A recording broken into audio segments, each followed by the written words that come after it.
High বন্ধুরা, তিন প্রজাপতি ইউটিউব চ্যানেলে আপনাদের স্বাগত। প্রথমে দুটো গামলা নিয়ে নেব। আমি বেশি বড় সাইজের গামলা নেব না। 2-3 দিন আগে কটা ঘুঁটে ভিজিয়ে রেখেছিলাম। দেখুন, আমি প্রথমেই ভিজিয়ে রাখা ঘুঁটেগুলোকে একটু হাত দিয়ে গুঁড়ো করে নেব। তারপর কিছুটা এঁটেল মাটি আমি তার সাথে দুটো ঘুঁটে ভিজিয়ে রেখেছিলাম। এটা পুরো পাকমাটির মতন হয়েছে। আমরা তো পাকমাটি জোগাড় করতে পারিনি, কিন্তু একটু চেষ্টা করলাম যাতে পদ্মের জন্য উপযুক্ত পাকমাটি তৈরি করা যায়। আমরা কিন্তু ভার্মিকম্পোস্ট ব্যবহার করব না।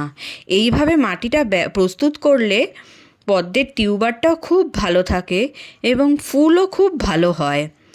গামলার নিচে কিছুটা মাটি ভরে মাটিটাকে একটু সরিয়ে টিউবারটা বসিয়ে দেব। তারপর জল ভর্তি করে রাখব। মাটিটা থিতিয়ে গেলে ওপরের জলটা পুরো পরিষ্কার হয়ে যাবে।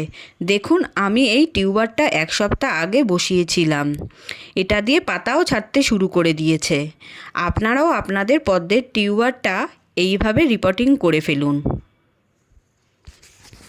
তার জন্য ধন্যবাদ। এইভাবেই আমাদের পাশে থাকুন, লাইক, কমেন্ট, শেয়ার করুন।